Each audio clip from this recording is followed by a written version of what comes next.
So last week, the niece of Wendy Williams, Alex Finney, was on the show.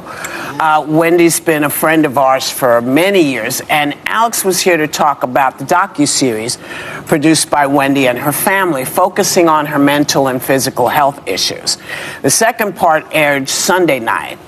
Now, will putting this out there show families who may be going through this kind of crisis that they're not alone and how they can move forward to try to get help?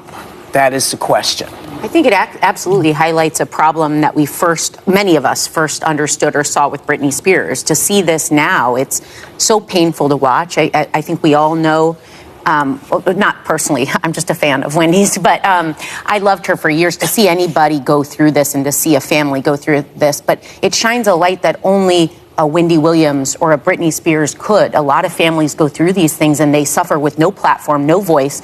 And by the way, who's going to watch a documentary on a conservatorship if it's not Wendy Williams or someone else? Like, this is bringing eyes to something that's been going on for a long time. And I honestly learned about it when Britney Spears went through it. So I think it is important. Mm-hmm. Yeah. So I was really conflicted. I watched the whole thing, and I want to start by saying we met her family. I have no doubt they had the best of intentions in this. They love her, and you see that and you feel that in meeting them. But I've talked about my sister was an addict for over a decade. She's now 11 years clean. But when you're in the throes of addiction, you are not yourself. I remember looking her in her eyes, and that was not my sister in those moments. There are years of her life she doesn't remember. There are major family events she doesn't remember.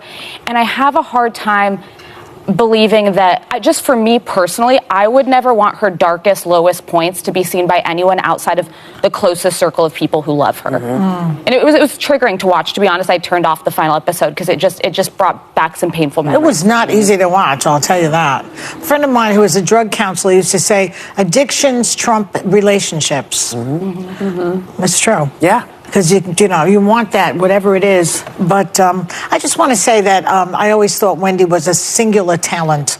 That she was able to do something that I could not do, for example. Somebody who can just talk and talk and talk and not get a response necessarily, just whatever would come into her head and just keep and make it interesting to listen to. I have to always have a response. Yeah, I felt similarly. I had the pleasure of being Wendy's legal eagle on her radio show. So we've known each other for a really long time. She used to do it like 4 hours on a radio show. She could talk to a wall. A wall, yeah. And I had the pleasure of getting to know her and, as a professionally and also personally. So it was very painful for me to watch. And as most of you know, I went to see it and watch it with her niece, because I wanted to understand what happened to my friend. And I think that if anything good comes from it, what people should know is that she signed this deal to do these 3 documentaries before she was incapacitated, right? So this is something that she wanted to do. She wanted her family to be involved, and it was supposed to be a show about her comeback. But she was in the throes of addiction. And I think we also need to remember that a pandemic happened, that her husband had an affair and had a baby with another woman, and they got divorced. And I remember that. We also have to remember that she lost her mother, who was her best friend. So we're seeing a confluence that I think would take anyone out. But she's still standing, okay? She's still standing. Looking at Wendy Williams, that what happened to her. Last week, the views, they came up, the niece came to the views and was complaining about the guardianship, about the Wendy Williams, how they struggled. So even talk to her, they cannot talk to her. Willfully, she put on the guardianship. She's on drug. She's an alcoholic. She had a lot of sickness going on, but yet they cannot talk to her. She's the only one who can call them, and they cannot call them. And she's the only one who can call them.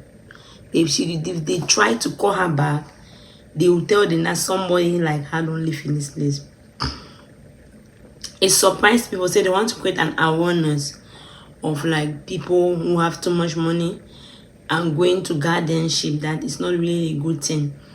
Even you listen to the women on the views, they're talking about Britney Spears also was on guardianship. usually they see one lady say that doing the guardianship is 99% that most people don't get out of it. If you have put that guardianship, you not get out from it. So they want to put an awareness to like discourage people not to do this, the guardianship. And it's better to have your family around. They say if you have dementia, having your family around help you to recover. According to Sony, she got 2 members in her family with dementia. So Winnie Williams have dementia now, so her family is not around. So it was somehow discouraging and very devastating. He took this decision without the acknowledgement of none of her family member, which means she didn't trust nobody. She took this type of step and yet no one could say anything. And the niece came out and is crying. Sony talk about she used to be friends with her. She used to be like professionally, and they used to be friends also. So basically she knows what she's saying, and they could remember that her husband divorced. She divorced her husband, whom she called with having a child for another woman. The husband did not treat her well.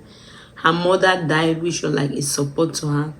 So according to Sony, this surely made her to become alcoholic and to turn into what she turned into. But according to Sony, she's still standing. It's somehow depressing, especially for a woman. You love a man so faithfully and you're giving your best to your partner. That partner that both of you struggle to bear together, and then he cheat on you and have a child out of a marriage. He's not even remorseful of what he has done. He's not regretting his action. He boldly can say it to your face and he doesn't even regret it. All you were just saying about even Britney Spears, her children were taken out from her. He was messing and looking for things. They don't even show that she's out of that. So basically, what do you really think? Can I see your own opinion in the comment section? Do you think that people like the stars, especially celebrities, should not be taking such guardianship? They should look for another means, not this one that is very devastating. So if you support this or if you're against it, let me see your own opinion in the comment section. You can also help to share the video for this to go viral, for people to be aware of such guardianship. Thank you very much for watching. If you have not subscribed, please help and subscribe and help share the video. This is happy Black History Month, February. That's why you see me dressed in this attire for the whole of the February. God bless you.